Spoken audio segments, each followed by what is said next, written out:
questionnaires, diagnostic interviews. That's when I refer to measurement, that's really what I'm talking about. And measurement lies at the heart of all science, not just psychology. Before we can truly understand the etiology of a phenomenon such as mental ill health, we have to be able to, first of all, define it, operationalize it, and to measure it accurately. So really my whole talk today is about trying to answer one very, very simple question, and that question is, what kinds of things are mental health problems? Seems like a very simple question. When we try to define, say, psychiatric disorders, the same types of things tend to come up. You know, we talk about maybe experiences, emotions, certain behaviors, and these things often result in distress, danger, maybe to the individual themselves or other people, dysfunction, these types of things. But it's these experiences and emotions and behaviors, they co-occur together, and it's this co-occurrence is the key word. And the idea of a psychiatric disorder is to essentially classify these co-occurrences. Disorders, or rather, I suppose, diagnoses, what are they? They're a language. They quickly sum up these various experiences, behaviors, emotions in a kind of consistent manner. And this is something, obviously, we're all psychologists here, we're all familiar that this is something that we do quite naturally as human beings. You know, any cognitive psychologist will tell you that humans are inherently lazy. We take as many cognitive shortcuts as possible. Things like schemas are essentially cognitive shortcuts to summarize lots of co-occurring information so we can process it more quickly. And that's essentially what we do with diagnosis. And we've been attempting to do this with psychiatric phenomena for a very, very long time, to develop classification systems to accurately describe them. If we go all the way back to ancient Greece, Hippocrates, one of the first to suggest some sort of classification system, proposing that mental health problems were due to biological, chemical imbalances, fluids within the bodies or humors. Emil Kraepelin in the 19th century, a German psychiatrist, he's often referred to as the father of psychiatric diagnosis. He proposed the distinction between what is essentially schizophrenia and bipolar disorder, that these are two kind of unique disorders that people experience, have unique causes, biological mechanisms, symptom expressions. And Kraepelin's way of thinking has really influenced our most common approaches of conceptualizing and measuring mental ill health as a series of diagnostic categories, such as those found in the dominant psychiatric manuals, things like the DSM, Diagnostic and Statistical Manual of Mental Disorders, and the ICD-11. And, you know, this is the type of language that most people, whether you're involved in mental health research or practice or just the general public, this is the type of language we use when we're describing mental health problems. And even the way we think about mental health problems, you know, describing them as these things that people either do or do not have, with each disorder reflecting a unique pattern of symptoms, proposed to have a kind of unique cause, different treatment outcomes and things like that. But few people stop to ask questions such as, what are these things? What are they really? And more importantly, how good are these classification systems? So let's have a think about these ideas in a little bit more depth. Back to our original question, what kinds of things are mental disorders? Why do certain symptoms co-occur within individuals in a particular recognizable pattern? To answer that question, we have to think actually about categories more broadly, different types of categories. Categories and classification systems can emerge for different reasons, or in other words, there are different types of categories. So much of this stuff that I'm going to be talking about. If anybody's interested in it, I would point to this paper by Ken Kendler. One of my probably favorite papers ever. Really picks apart, you know, this idea of what exactly is a mental disorder. So the first type of category I'm going to talk about, and Kendler mentions this, is essentialist kinds. So an essentialist kind is a category that exists naturally in nature, whether or not we are aware of it or whether or not we assign a categorization to it. So let's think about something like maybe the periodic table. The element of gold exists whether or not we're aware of it. You know, it's an atom with 79 protons.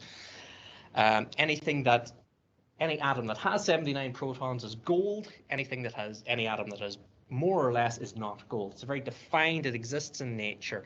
If we kind of scale this up, if we look at two bricks of gold, you know, if they're the same kind of dimensions, we would expect the same properties, same melting point, same malleability, color, and things like that. So, you know, these things, they truly, in essence, exist. And this way of thinking has inspired a lot of research and classification, particularly in kind of medical science, essentially assuming that certain diseases exist because there's maybe a single causal agent that causes a disease, and that disease is expressed or visible through these different symptoms. Now this works well for some, obviously not all medical conditions. A lot of medical conditions are very complex, but for the sake of kind of metaphor, if we look at something like a viral infection, say like we're not long out of the COVID pandemic. What is it? It's a viral agent. It enters the body. It affects the lungs. So it's causing this disease within the lungs. This is expressed. How do we, you know, without doing some you know, lab tests, you know, how do we at least think somebody has COVID? They have maybe shortness of breath, coughing, temperature, things like that.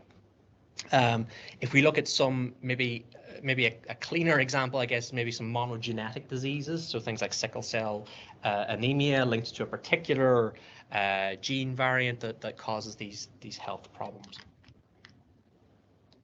So if we were to take this logic, and this has inspired a lot of things like the DSM, which are obviously very medical driven, if mental health problems were essentialist kinds, they would operate as follows.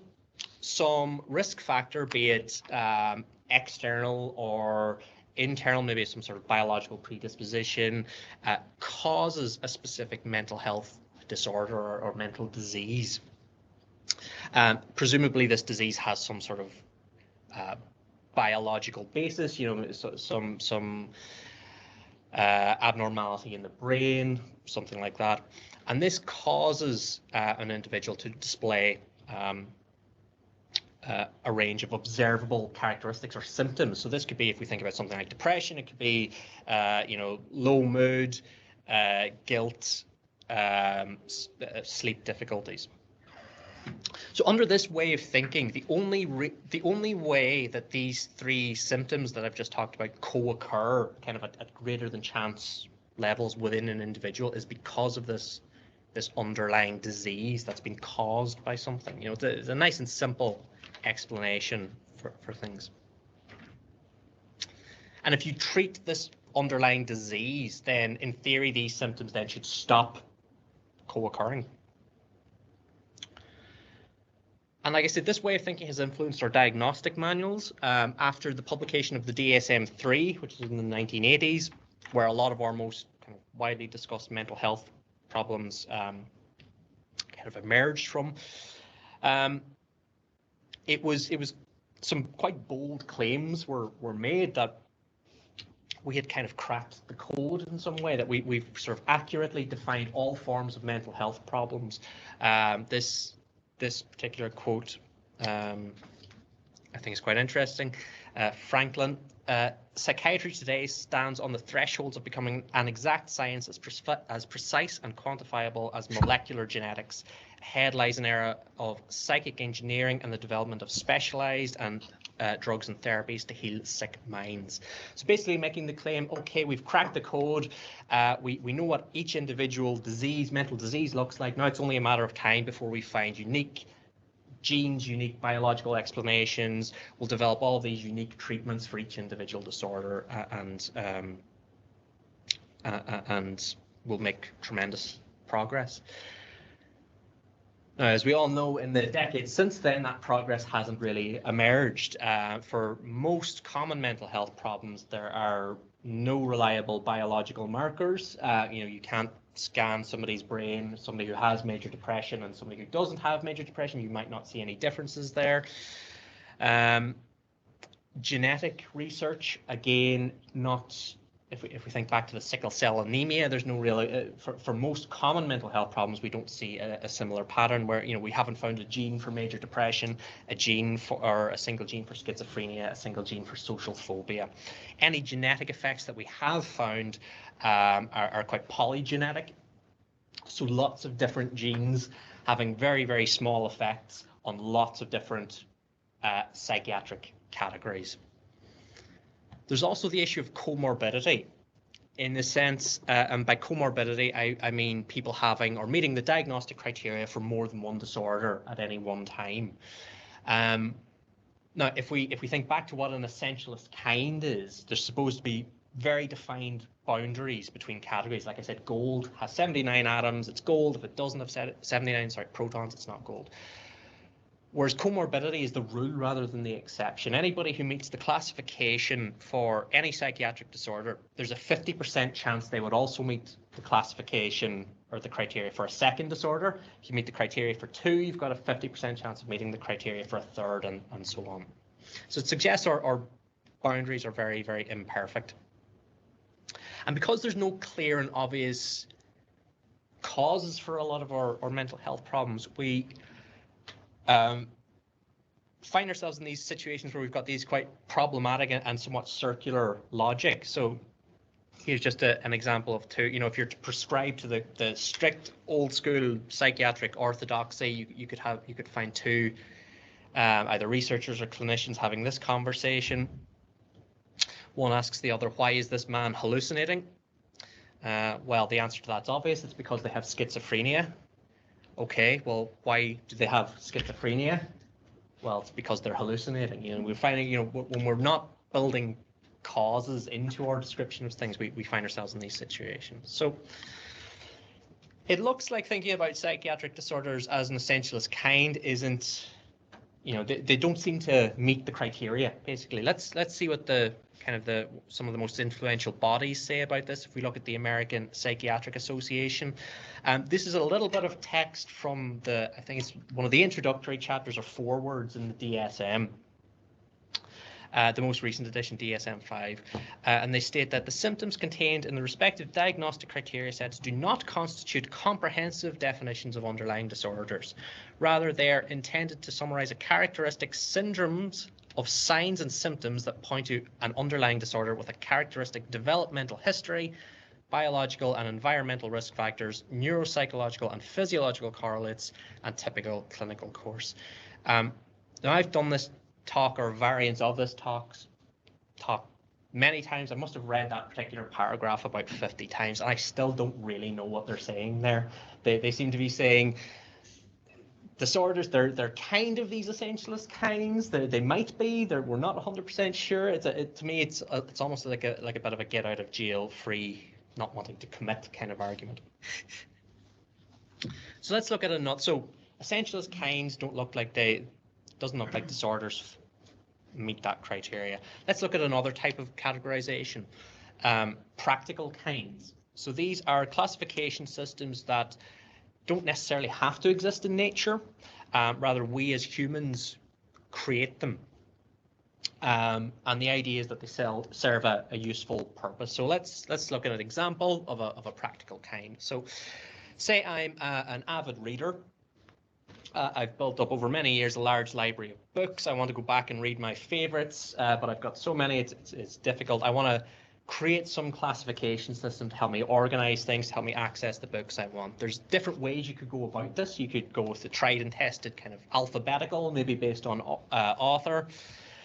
You could devise one of these in every university I've ever been in, these incredibly complicated library systems that I, to this day, still can never work out and have to ask somebody, I want to find this book. Maybe you're a sort of very free-spirited individual and decide sort of to hell with logic, I'm just going to organize things by kind of color code of the cover. None of these classifications are natural. None of them are necessarily right. They each have maybe their own strengths and weaknesses, apart from maybe this one, obviously. But I think you could agree that any one of these classification systems is better than absolutely no classification system at all. So in many ways, our diagnostic systems appear to look like practical kinds. Most disorders we commonly research and discuss, things like major depressive disorder. For manuals like the DSM and ICD, these disorders have essentially been voted into existence. You know, expert panels, again, very experienced clinicians come together every decade, couple of decades, and decide based on their own experiences, their own knowledge of the area, their own epidemiological research even, you know, what do we think these disorders actually look like or represent. So if we look at something like major depressive disorder, the DSM criteria for that, you know, for a 2-week period, somebody has to have one symptom of either feeling sad or low mood, loss of interest in their usual activities, and then there's some additional symptoms they have to have at least 5 of, so things like changes in appetite, fatigue, worthlessness, guilt, all of these things. So and then there's some other kind of things you have to rule out, certain other things. So these are very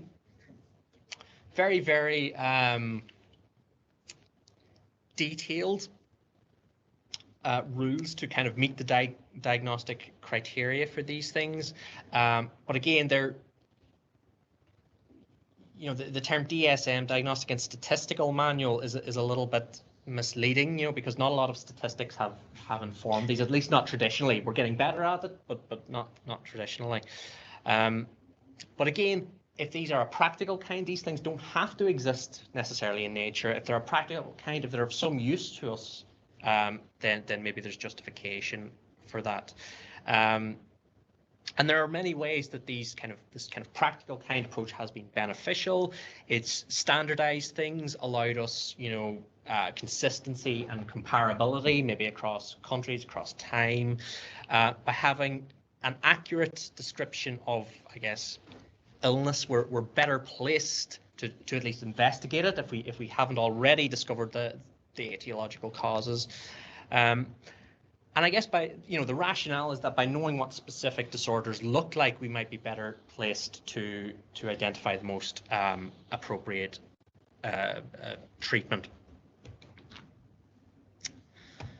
So again, if we look at, go back to the foreword of the DSM, there's another short passage that kind of argues that no, actually what we're dealing with here are practical kinds.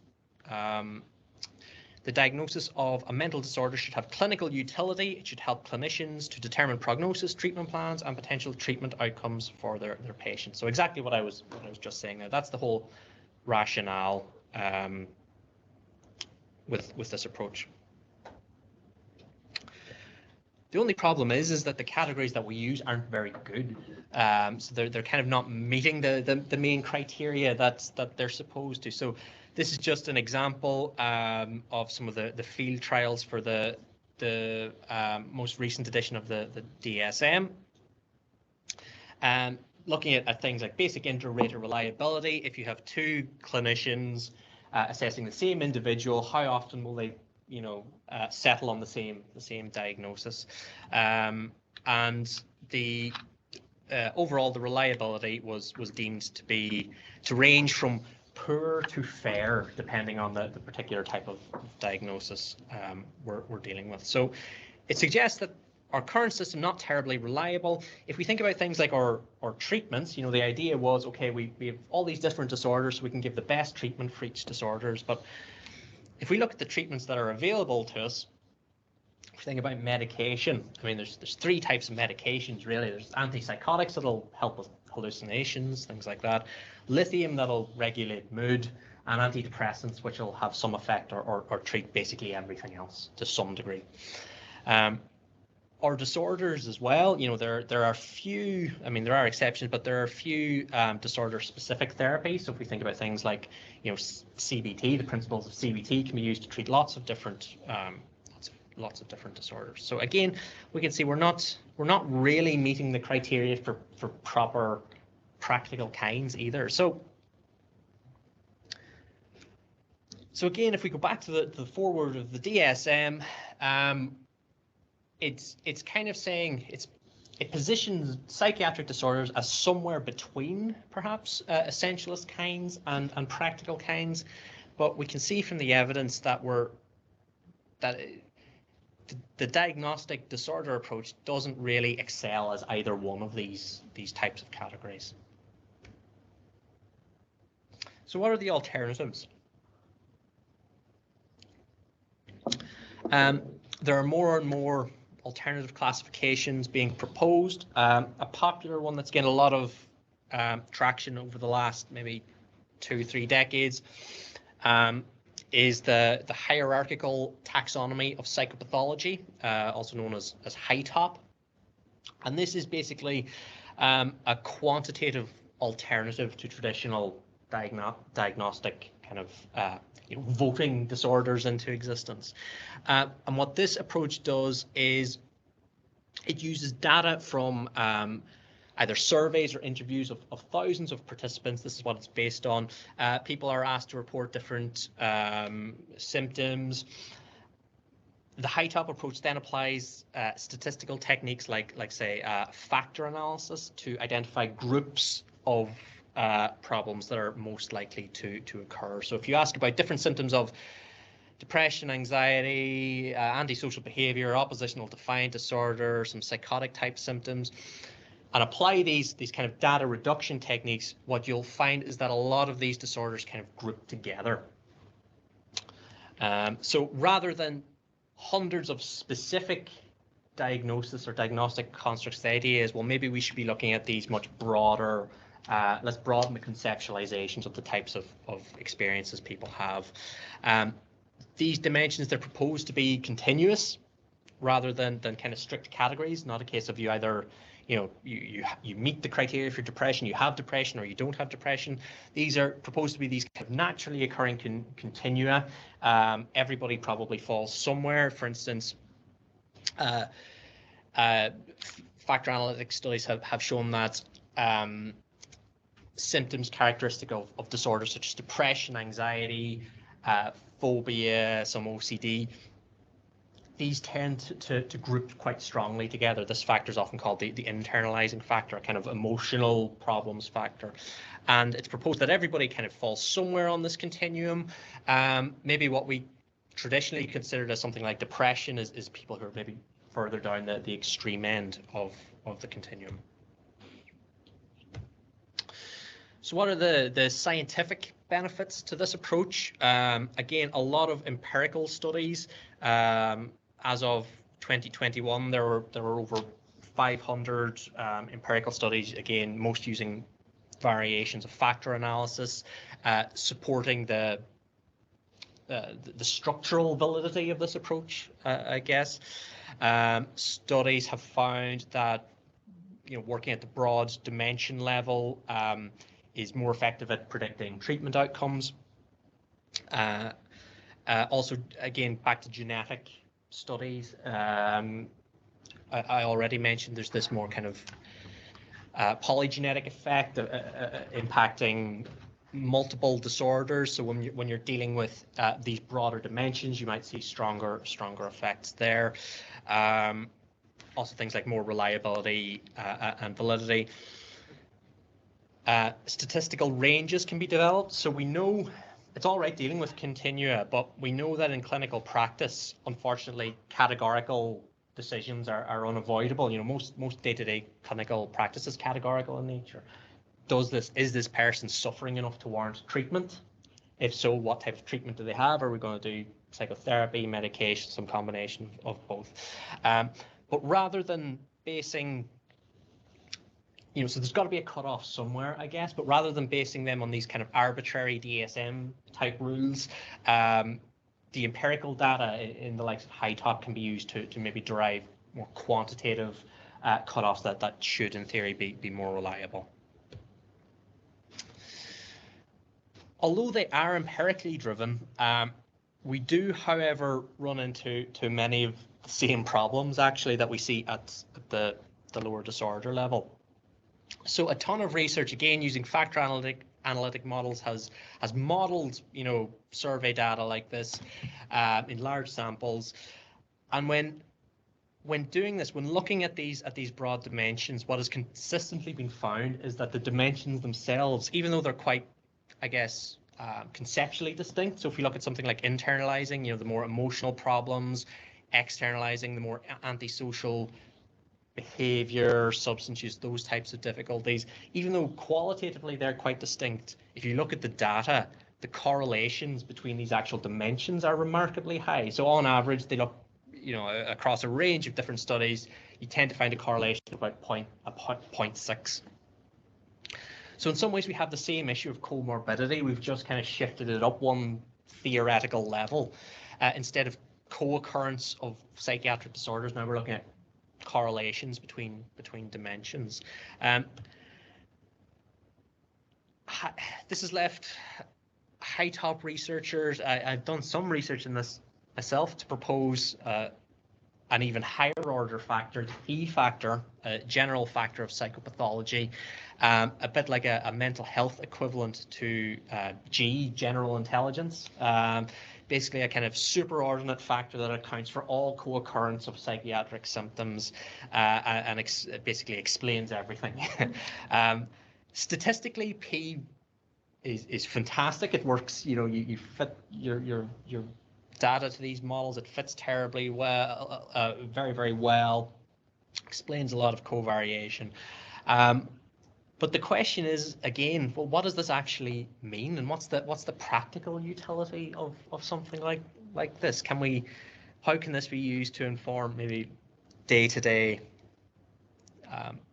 clinical decisions? You bring people in and assess them for every single possible psychopathological symptom under the, you know, it's not terribly practical. And if we're looking at, you know, uncovering etiology, you know, we're zoomed out essentially as far as we can go here, so we've got almost no specificity at all.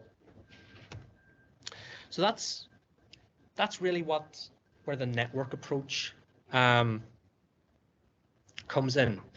In many ways, the network approach is in some ways the exact opposite of the high top approach. So rather than reducing symptoms and disorders down to the kind of lowest common denominator or the overall factor, go the opposite direction and let's zoom in and try and understand mental health problems at a much more granular level, the sort of as specific as we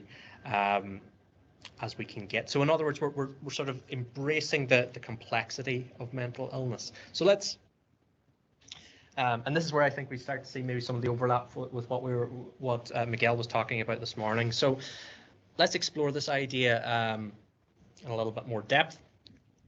So on the left, we had the latent disorder view of a mental health problem, let's say depression, that we've just discussed. Again, to recap, you've got your kind of causal agent or agents, which leads to the development of this disease, which is expressed as this form of symptoms.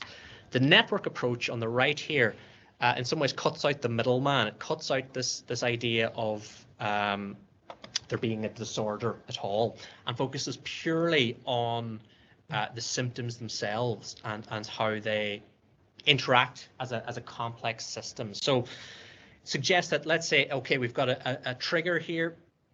Again, the trigger could be anything. It could be biological in nature, psychological, it could be some sort of environmental or social factor. It triggers these symptoms within an individual, which in turn activate additional symptoms. So say something like you have a stressful event in your daily life. This triggers a degree of irritability within you. If you spend most of the day kind of irritable and wound up, Perhaps that could have a knock-on effect on your ability to sleep well that night. If you have a bad night's sleep, how are you going to feel the next day? Maybe higher levels of fatigue, loss of motivation, lower mood, things like that. So, these symptoms could potentially initiate a kind of cascade of effects that feed into and reinforce one another. And if this process continues, if this psychological network or system is continually reinforced and maintained, maybe the symptoms reinforcing themselves, reinforcing other symptoms, whether other risk factors feed into the network. If this goes on long enough, then potentially these systems can become kind of entrenched to the degree that if you remove the original stressors and causal factors, that this behavioral pattern, this co-occurrence of symptoms can continue to sort of self-perpetuate. So in other words, symptoms aren't just passive indicators of an underlying disorder. The symptoms themselves are the disorder. In other words, we're dealing with a kind of part-whole relationship here rather than an essentialist kind. That's the network approach in general. That's always, I find, the hardest slide to kind of get through with this chat. Is everybody with me? Yeah, brilliant. So what are the advantages of thinking about mental health problems in this way? Well, it offers a pretty intuitive explanation of comorbidity between disorders. So rather than saying, okay, this is disease A that somebody has, this is disease B that's completely unrelated, but they also happen to have, why do they have these both at the same time? Well, the network approach offers it embraces the complexity and offers an intuitive explanation. So under this interpretation, we would think of what we maybe traditionally thought of as disorders as these kind of little clusters of symptoms that are particularly highly related to one another, feeding into and reinforcing with one another. But that doesn't rule out the fact that certain symptoms can still have other connections, maybe slightly weaker, but still meaningful connections kind of across these different clusters, these types of what we would call bridge symptoms or connections between disorder clusters. So this way of thinking about mental health problems, it's certainly not new. In some ways, at least from the research I'm familiar with, it's the kind of observational field or epidemiological field is kind of catching up to other disciplines. A lot of this sounds like what Miguel was talking about this morning. If we look at some of the treatments that are out there for mental health problems, CBT has long been based on identifying these kind of maladaptive feedback loops and trying to break them. So in some ways, this is maybe we've got things the wrong way around, where the research in my area anyway is catching up to the practice when it should be the other way around. So before I continue, let's maybe take a bit of a step back and think about networks more broadly. So networks meaning using graphs essentially to explain complex relationship between entities. Again, not a new concept at all, used in lots of different fields. Bringing it to the field of psychiatric epidemiology. This was spearheaded by and continues to be driven largely by a group in the University of Amsterdam, originally led by Professor Denny Borsboom and Angelique Kramer. Other notable names, if anybody has ever read any of this stuff, you'll see the same names coming up again. Eiko Fried, who is a big name in this area and kind of a bit of an academic celebrity on Twitter. Sasha Epskamp and people like that. So they've really driven a lot of this stuff. But before I talk about the network approach in more detail, I thought I would just recap some kind of key terms and concept in networks before we continue. So really, networks boil down essentially to two key features. Regardless of whether you're dealing with mental health networks or networks in a different discipline, we're essentially talking about two things, and that's nodes and edges. So a node can be practically anything, really. It's an entity, something we want to measure essentially, and it's typically represented as a point in space. And edges refer to lines between the nodes that indicate the presence of some sort of connection or relationship between the entities in question. Again, I'll show some examples of what these entities could be, but I just want to clarify the kind of the key terms first. So edges can have different features. They can be weighted or unweighted. So an unweighted network would be like would look like this. So node 1 and node 2. We know from this that there's some connection between them. We don't know what that connection is, but they're connected in some way. Whereas node 2 and node 3 here aren't connected at all. They can also be weighted. So in this instance, we've got a connection between node 1 and node 2, node 1 and node 3.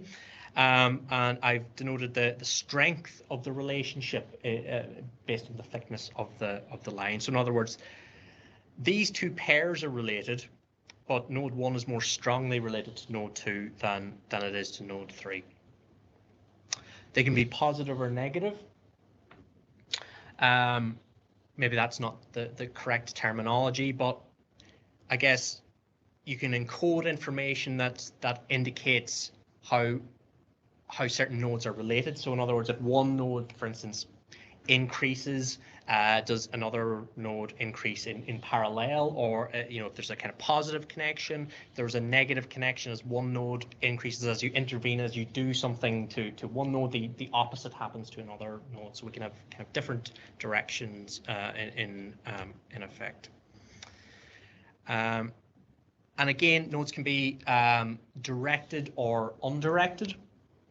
So on the left here, we've got an undirected network where these different elements, we know they're related in some way, but we don't know, for instance, is node 1 influencing node 2? Is node 2 influencing node 1? Maybe depending on the network, it might not be possible. There might just be a relationship there. They might not be directly influencing one another. We don't know what, there's no direction here. Whereas here, we've got a directed network where we know that node 1 influences node 2, or in other words, as node 1 increases, node 2 increases, but the reverse is not necessarily true. In other words, node 2 isn't influencing node 1.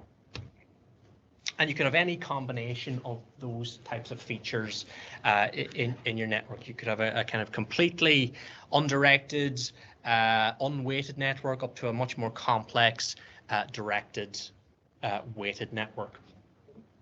So again, a bit abstract, but there's, when I go through some examples, these are important concepts to be aware of. Another key concept of network science more broadly is centrality. Very, very simple concept.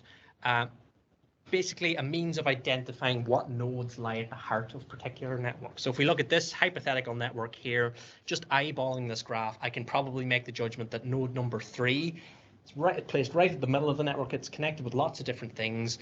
It's easy to imagine that this node is more influential or more central than, for instance, node 8, which is on the periphery of the network. It only has one connection. So that's the idea of centrality. So let's look at some examples of networks being used in other disciplines. So this is from the Journal of Social Influence. I think it's a sociology journal. So sociologists have used network analysis long before kind of mental health researchers.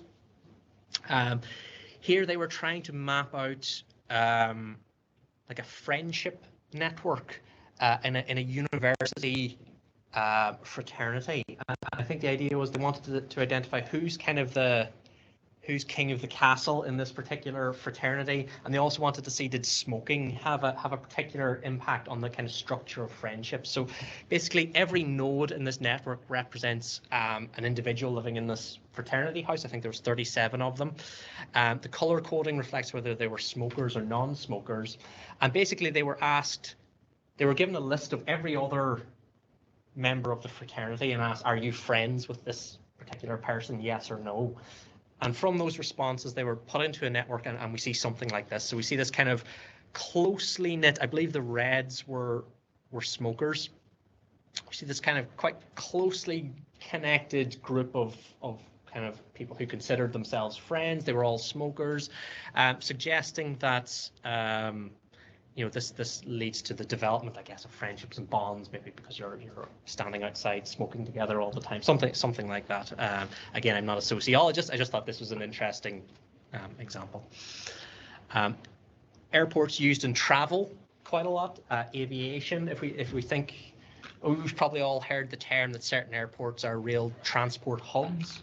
In other words, they receive and can kind of redirect flights from basically all over the world. So for instance, if you wanted to go from Belfast to, I don't know, somewhere in rural Asia, your first port of call might be to go from Belfast to somewhere like Amsterdam or Frankfurt, and from there you get a connecting flight elsewhere. So the likes of Amsterdam airport gets a lot of traffic and maybe sits really at the heart of a particular transport network. Used in biological sciences, neurosciences quite a bit. I'm not going to explain this example at all because it's far too complicated. I don't understand how people use network science to its full capacity in these disciplines because I'm not a neuroscientist. But broadly, it's about mapping regions of the brains and functionality and things like that. And this is my personal favorite example of applying network science. This is an example where some researchers wanted to determine who was the most influential character in A Song of Ice and Fire, the series of books better known as Game of Thrones on TV. And what they did is they took the entire series of books and had some algorithm or something to screen the books and take every character and basically a connection or an age between two characters. Every node is a different character, and an age indicates how often those two characters appeared within, I think it's something like 10 words of one another within the body of text. So the idea being that if one character is appearing next to other characters quite frequently, they're going to really lie at the heart of this. They're having the most interactions with other characters. So for instance, Tyrion had featured quite prominently and interacted with, you can see, members of his own family and some other families in this fictional realm. So you can start to see kind of who's the most, I guess, in this massive series of books, who could be considered, I guess, the most influential character. That was published in Math Horizons, so it was taken quite seriously, that bit of work. I just think it's a really interesting example. So that's an overview of networks quite broadly. How do we apply network principles to the study of mental health problems? There are various methods. Again, I'm going to mainly focus on the methods popularized and, well, developed and popularized by the Amsterdam group, broadly referred to as network psychometrics. So the key difference between psychological networks, as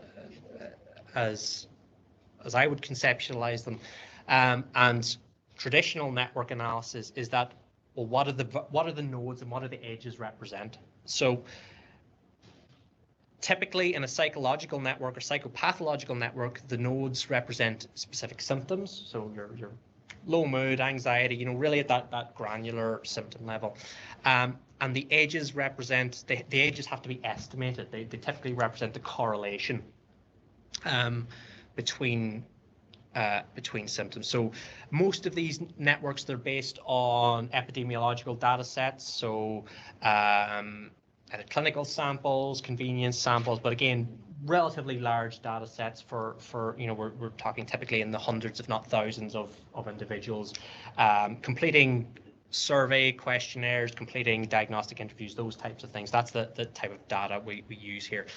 So typically they're presented as partial correlations. So for instance, if we take, say, a symptom measure of depression, something like the Beck's depression inventory, thousands of people completed out. completed, we estimate the correlations or the partial correlations between all of the symptom, people's responses to the symptoms within the questionnaire, and we use that to estimate the network. That's essentially what we're doing here. Partial correlations, what's the relationship between symptom A and symptom B, controlling for every other symptom in the network. Typically, we would apply some kind of machine learning techniques, because if you're dealing with a big network, you're estimating a lot of parameters, increases the likelihood of false positives and things like that. There are some techniques that are typically used to try and deal with that, things like lasso penalties, which I'm not going to go into in much detail. But at their heart, these networks, we're talking about correlations. Like most types of machine learning, I always think machine learning is a very scary term sometimes, but usually it always boils down to correlations at the end of the day. So you might be asking why, if all you're doing is correlating symptom data, is there anything really new here, or what types of research questions can we ask? What's it bringing to the table, I guess? So I'm just going to quickly go through some examples of some work that I've done in the past that's with some very good colleagues, to try and give examples of how the network approach can be used to answer questions relevant to the etiology of mental health. So this is a paper I did a couple of years ago when I was a postdoc at the University of Liverpool. And we had a very, very simple question here. We wanted to use network analysis to test, basically, simply, how distinct are psychiatric disorders, particularly in childhood and adolescence. How defined are our diagnostic boundaries? So we partnered up with the Child Outcomes Research Consortium. It's a department within the Anna Freud Centre in London. And what they do, they're a department that kind of pulls together kind of routinely collected mental health information. So for instance, psychiatrists, mental health professionals collect a lot of data on children presented to clinics. So what they do is they kind of house that to use it for research purposes. So we got access to a phenomenal database, really, of over, I think it was just over 37,000 clinical cases where children aged, I think they were up to about 16, completed the same standard psychometric instrument, the RCADS, Revised Child and Adolescent Depressive Screener.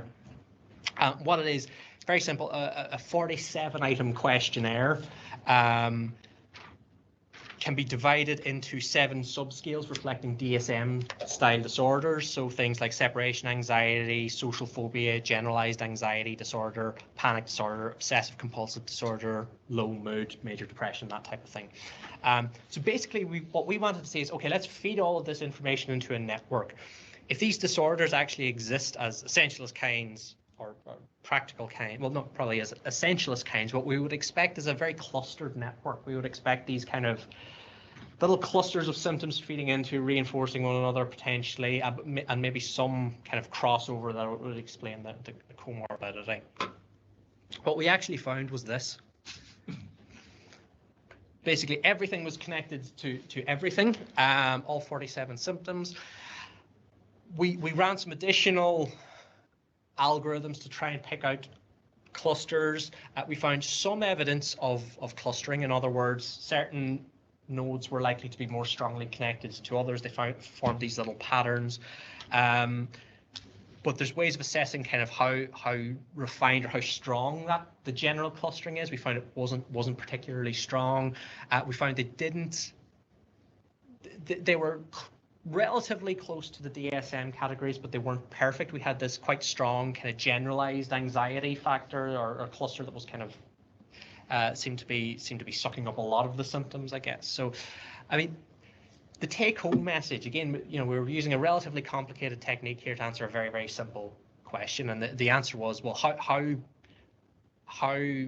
refined or defined are our diagnostic boundaries? This makes it look like they're not terribly defined. They're quite fuzzy boundaries. dealing with these very distinct specific disorders could be considered maybe a little bit arbitrary. So that's just one example. Other maybe more simple questions. So here is a study. We were looking at networks as a means to explain the comorbidity between depression and anxiety in childhood. So this was some community data, not as large as 37,000 cases. I think we had about 1,100 kids, a general population survey, and there were a couple of things we wanted to look at here. First of all is, again, do depression and anxiety form distinct, meaningful, clusters? We didn't find much evidence of that. We also wanted to look at the kind of centrality of these problems in young people. In other words, are there particular symptoms that sit right at the heart of this network that may be influential in maintaining and reinforcing this network? So, for instance, we found that feelings of nervousness and worry were particularly strongly connected to all of the other symptoms in the network. What else can networks do? You can also use them to identify, if you do find particularly strong clusters in your data, you can use network analysis to identify, okay, well, what's bridging these clusters? Are there particular relationships that bridge the pairs? That might give you some idea into the mechanisms that could potentially explain comorbidity. Network analysis doesn't have to just focus on symptoms. You could also build in risk factors. So this is another study we had access to, again, some community data this was from the northwest of England, about household survey of about 4,500 people that collected a lot of information about their well-being, but also their kind of living environment, their neighborhood, things like neighborhood cohesion, the access to green space, all these neighborhood factors, but also individual level factors that could potentially influence well-being. So things like what's their health status, what is their employment, marital status, relationship. Basically, there had been some research out there that took a more reductionist approach to this and said, basically, neighborhood factors and stuff, access to green space, all of that there stuff, it's not really that important to people's mental health and well-being, certainly not above and beyond people's individual circumstances. Really that what matters for well-being is, are you physically healthy? Are you wealthy? Are you in meaningful relationships? But what we tried to show is that, it's actually far more complicated than this, that people's individual circumstances can kind of dictate their neighborhood circumstances. If you're wealthy, you're more likely to live maybe in areas with good housing conditions, good access to green space, those types of things. So basically, I'll not go through the paper in depth, but we basically mapped out all of the individual connections, and both direct and indirect, between well-being and these different neighborhood and individual risk factors. So those are just some examples of how network analysis can be used to answer interesting questions. I thought it's important not to present this as, okay, this is the way everybody should be doing research from now on, this is revolutionary. I think with these types of things, you always have to present a kind of balanced perspective. So the network approach kind of appeared in some of the top psychiatric journals about 10-15 years ago, gained incredible popularity. Hundreds of articles kind of started springing up out of nowhere. But there's also been controversy and criticism. So particularly from the high top group who I mentioned earlier. Starting in 2017, there was basically a series of articles published in the journal, which was formerly called the Journal of Abnormal Psychology. They've recently changed their name. Basically a back and forth between the two research groups, where the high top people are saying, criticizing the network approach, the network group, particularly the Borsbim group, defending their position. And this has been going back and forth for a couple of years now. The articles are quite civil. The Twitter spats are a lot less civil. They've gotten into some quite heated debates that I've not weighed in on. I've just sat with my popcorn and watched. But what are some of the criticisms levied at the network approach? One is kind of methodological in nature, that, you know, do these networks, how replicable are they? You know, you can imagine that they'll change quite dramatically depending on the nodes in the network. That's a fair point. Is that a point that's exclusive to network analysis only? I don't necessarily think so. Any study, you know, there's always variables, additional variables you could control for if you can measure it, or if you're using ongoing, you know, it's not possible to measure everything in the world, I guess. Other criticisms around the issue of the kind of the complexity, you know, particularly the Robert Kruger, one of the kind of the big high top figures, has said, well, basically you're going into far too much depth here. How are we supposed to unpack every single connection within a psychopathological network? There's too much here to actually, you know, it's of limited utility. Again, I don't necessarily think I agree with that. Again, if we looking at Miguel's talk earlier, thinking about how, you know, the utility of looking at these specific processes and what they could tell us about broader mental health conditions. I don't necessarily think you can, I don't think there is such a thing as getting too specific when it comes to mental health research. Other criticisms, and this is maybe a little bit more valid, is that the network approach has promised a lot, but not necessarily delivered as much as it has promised. So a lot of the early kind of think pieces have said, okay, we can map out all of these networks, we can identify key nodes within psychopathology. If we identify them, target them for interventions, the kind of the whole house of cards will collapse. People, you know, we can come up with these better interventions that are much more targeted. In theory, I think that's a good idea, but there's just not the empirical evidence out there yet that's effective, or that people have managed to take the kind of network concepts and translate them into more effective therapies. And probably the biggest criticism, which again I think is fair based on where we are currently, is over-interpretation. That most of these networks are cross-sectional in nature.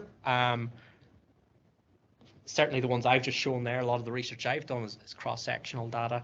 And we can't determine causality or even directionality between these different elements in the networks. We can only hypothesize about potential mechanisms and not actually test them. And maybe when we're writing our articles, we can get ahead of ourselves and overinterpret certain connections. I heard one researcher referred to cross-sectional networks as kind of the Rorschach ink blot test of epidemiology. You know, you can look at them and say, oh, well, maybe that's causing that, maybe that, you know, you can come up with all of these things, but it doesn't necessarily prove them. So all of those valid criticisms, I think. But I think a lot of those criticisms are relevant to a lot of mental health research more broadly. They're not specific just to the network approach. I think whether you're doing networks or traditional kind of survey research or cross-lag models, any regression-based kind of research, as psychologists, we're not very good at distinguishing between, or at least in my field, again, psychology is such a broad field, but a lot of researchers aren't good at distinguishing between individual effects and within person effects. And cross-sectional analyses are probably, you know, the edges in the networks that I'm talking about are probably some mix of both between individual effects and within individual effects. So what do I mean by within individual effects and between individual effects? Maybe everybody already knows. I don't know, depending on the audience, people usually are or aren't familiar with these types of terms. I certainly wasn't until a couple of years ago. I read this paper by Ellen Hamaker. Again, that along with the Kendler paper, one of my favorite papers ever. I read it and thought, oh, after reading it, I thought, oh, so I've basically been doing research wrong for the last couple of years, or at least with a lot more error in it than I imagined. But Hamaker really spells out clearly the difference between person effects and individual or within person effects, and why we need to think about these things. So let me see. So what do I mean by between person effects and within person effects? I think the easiest way is to look at this with an example. So say for whatever reason I have a particular hypothesis that I want to test, and that hypothesis is that the faster you type, the more errors you're likely to make in whatever it is you're typing. I'm proposing a mechanism here, essentially, that, you know, if I sit down in front of my keyboard, if I type at a leisurely pace, you know, I'll be going slow, but I'll be producing kind of reliable text free of errors. But if I speed up, I'm more likely to make errors. So if I were to convert that into a hypothesis or a research question, I might say, okay, I think there's going to be a positive correlation between typing speed and the number of errors. Now, I could test that using kind of observational methods. I could conduct a cross-sectional study, say, get a sample of people, give them all the same bit of text on a piece of paper, sit them in front of computers, typewriters, whatever, have them type out that bit of text as quick as they can, and I could correlate the results. How fast did each individual type versus how many errors did they make? What would I expect to find in that instance? The faster, the more errors. That's what you would expect to find.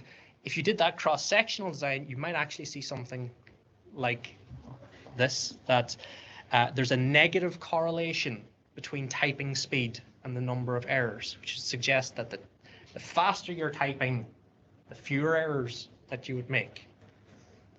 And that's because we're not accounting for a very, very important between individual effect. And that is people who are good at typing. Say you're a professional typist, you've done a typing course or some sort of office admin course or something like that. People who are very fast at typing are probably very good typists and very unlikely to make errors, where somebody who's, you know, you get, you know, your grandmother or grandfather who's never used a computer, they're probably going to type very slowly and make lots of errors. So that's the cross-sectional kind of pattern we're seeing. But within each individual, if we were to look at each individual, within each individual, everybody has their own average speed. So if I'm sitting here and I'm typing at a leisurely pace, nobody's paying attention to me, I'll probably type pretty slow, but, you know, I'll not be distracted, I'll not be put off, I'm not under pressure, I'm unlikely to make any errors. But if my boss walks by and stands behind me, I'm going to, you know, get in there and look busy and start typing really fast, going to increase my average speed. Chances are then I might incur more errors. So if we looked, so probably this is what's happening probably in reality, but if we're only looking at kind of inter-individual differences, if we only measure in a kind of inter-individual way, this is the pattern of effect that we're actually going to get. But if we account for those inter-individual differences, we might see a kind of positive association between typing speed and the number of errors, which would support our hypothesis. So how do we go about measuring things in this way? And separating out those inter-individual and intra-individual ages. So if we go back to the kind of cross-sectional networks, what we've got here, any of these ages, it's probably some combination of inter-individual effects or intra-individual effects. So your ability to interpret these ages depends largely on what are you talking about? Are you talking about an inter-individual or an intra-individual relationship? And again, I know certainly from my line of work, I have this natural propensity to sort of think on an intra-individual level, that these things are these symptoms are maybe causing each other within an individual. But the data that I've used, for instance, here and in a lot of my work is it can't make that distinction. How do we make that distinction? The answer really lies in probably all of our pockets or in front of us on our desks. Modern technologies have made it possible to gather rich intensive longitudinal data within individuals. So there's been a kind of, in the last couple of years, even I've seen this explosion in interest in ecological momentary assessment designs, or the experience sampling method.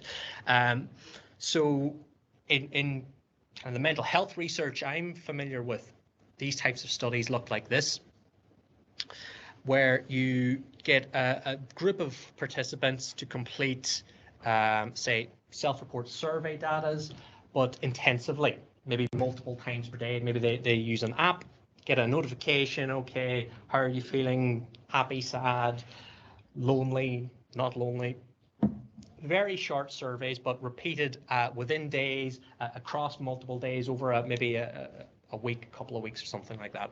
And what this does is it produces a multi-level data structure where you've got the kind of base level of analysis, which is individual responses to a particular assessment. Those are nested within days, and those days are then nested within participants. And from this, you can, there's lots of different analyses you can do. Maybe people here have used this type of data before. But if we look at the network approach, if you start feeding this type of data into networks, you can get some really interesting results. So again, one of the most common R packages for doing something like this at the moment, when you conduct a network analysis on multi-level data, what you actually get returned is 3 different types of networks, as opposed to the sort of one network in the cross-sectional data. So I'll just go through some of these networks again, looking back at the typing example. So the temporal network, this is basically within individual, so it's intra-individual variation. How does one variable or one node at time point n predict a different node at time point n+1, so basically at the next assessment wave? So if we think about something like our say we did this design rather than just a one-off typing experiment, we had people do it multiple times over a couple of hours or days or something like that. Would we expect somebody's number of spelling errors, or how fast somebody is typing at this assessment, to predict their spelling errors when I get them to do the same thing in 3 or 4 hours time? Maybe not. But we also have the contemporaneous network. And what this is basically how personal deviations from a specific person's mean, what's that person's mean on a particular construct over the entirety of the study, at a particular time point, or the average, what's their average then deviation from the means across the study, and do they correlate with one another? So in other words, here what this would basically tell you, that at the individual level, the intra-individual level, when people are typing faster, they're making more errors. And it also separates out then the between subjects variance, so the inter-individual variation. So this tells you, on average, how do the means of different subjects relate to one another. So again, this is picking up the sort of people who are just generally good typists probably make fewer errors generally. So you can see we're partitioning out all of this different variants. This is maybe a clearer example from the same paper, which I like a lot. I think it's really good at highlighting the difference between a contemporaneous network and a temporal network. So say we're measuring people's energy levels and whether or not they're currently exercising. Let's say we have a simple binary variable, are you exercising right now? Then ask people to rate their energy levels on a 10-point scale. The contemporaneous effect, when if I'm exercising right now, I'm on the treadmill, I've just started exercising, say somebody asks me, how are you feeling? How energetic are you? You're probably pumped at the start of your workout, you're getting into it, you're energetic. But then if we see how your energy levels are later in the day, or say at the end of the workout, or after the workout, how are you likely to feel after you've done your exercise? You're a bit worn out, you've expanded all that energy, and now you're feeling more tired. So kind of exercise at a previous time point will negatively predict your energy levels at a subsequent time point, but if you're having them predict each other at the same time point, there's probably a positive correlation there. So, been rambling about this stuff too long. I'm probably nearly out of time. I'll give an example of how some analysis we've done using this kind of approach. This is some work that's in prep that I haven't had a chance to write up and finish this paper. So if anybody wants, any PhD students want to do any writing and finish this paper for me, that would be great. Not you, Caitlin. I'm having you doing too many papers already. So this study, basically, it was some data that was collected during the height of the COVID pandemic. About 70 or 80 individuals, they reported on their kind of affect levels during just a couple of times a day during the day for, I think it was about 2 weeks. So their feelings of kind of mood, is your mood, are you low mood, high mood, anxiety levels, your kind of anger, irritability levels, feelings of loneliness. And then we also have this interesting variable here, which I've labeled quite poorly. I've labeled it as C-WOR1, COVID worry 1. Really, what we've assessed there is we've asked people, we've quantified people's exposure to COVID-related information. Basically, have you been reading about COVID online, watching the news about you? I mean, you all remember yourselves. That's just all it was for 2 years. COVID. Everything was COVID. And we wanted to see how that exposure to that information fed into people's kind of affect across the day. So we estimated our longitudinal or our multi-level networks. If we look at the contemporaneous networks, we nothing hugely interesting there. Basically, at any one assessment, on average, if you're kind of very recently been exposed to COVID, or if you've news on in the background or something like that, what's your anxiety levels like? Or your kind of moods probably a bit lower, maybe a bit of irritability, stuff like that. But the really interesting thing is if you look at the temporal network, we found that the people who had experienced exposure to COVID information at the previous assessment, this was positively associated with various kind of negative affects, so anxiety, low mood at the next assessment, but crucially not the other way around. So this doesn't infer strict causality, but more so than a cross-sectional network, it suggests that if you're exposed to COVID information later on in the time, or further down the line in time, you're more likely to maybe ruminate a bit about it. Maybe it's on your mind. Maybe your anxiety levels aren't good. Your mood maybe is a little bit lower. But it's not just the case that people who have a predisposition towards anxiety and depression are seeking out the COVID information, or it looks like that pathway doesn't seem to be represented in the data. So there you can see, it's just an example of how you can use this method to start to tease out more clear directionality of relationships between particular variables. So where does this go from here? That study, I don't know if it'll ever be published. There's probably a million better examples of these temporal networks out there. I just wanted to show something that I had played around with. Where does this go in the future? Huge interest in my area of work in building this out, building capacity, expanding this type of analysis and approach in different ways, bringing in, passive data collection. Let's see how these maybe surveys or people's emotions, how do they relate to maybe physiological measures we can collect with all of our Fitbits and stuff like that. Can we look at contextual factors? Our phones are collecting lots of data on where we are, who we're with, who we're interacting with, how much time are we spending on screen times.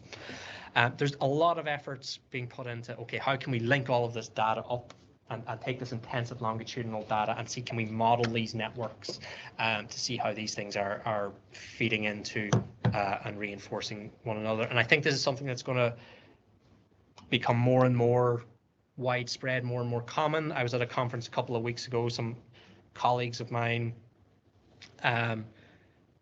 who have worked with on non-network projects, non-ESM projects, they had both submitted fellowships to sort of lead their own research programs. They were just independent of one another. They were both looking to do this type of stuff, you know, this kind of intensive longitudinal data. So lots of people seem to be increasingly interested in it. And I guess what I want to end on is I think really we're only beginning to tap the potential for taking this kind of network theory and approach, thinking about mental health as complex systems. As the technology becomes more and more advanced, as our ability to measure these things more effectively becomes more effective and nuanced, I think we can then really start to unpack ecologically valid mechanisms about how certain mental health problems maybe emerge and are maintained. So that is it from me. Thank you all very much for listening.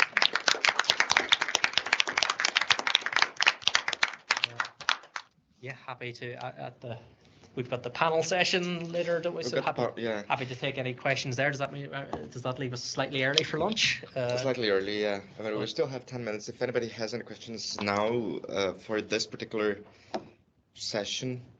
What programs did you use to do the graphs? Or most of the packages, all in R. Yeah. In the summer school, Owen held tutorials on the specifics of R. How do you actually do these analysis on R, in R? Yeah. So probably next year there's going to be another one. Yeah, I'll be doing that in September. If anybody or any of the other PhD students want to come along. Next year is this year. Yeah, this year, yeah. This year, have Caitlin to help you. Yes. Well, thank you so much, Owen. Does anybody from who is attending online, does anybody have any questions for now? I guess not. So we're going to go on for lunch, which is also the poster session. So we're going to have a round of around 6 or 7 posters. So let's get prepared for that. But let's start at 1, so we still have some 10 minutes before that session. All right. Thank you very much, Owen. Thank you. Thank you, folks. Thanks.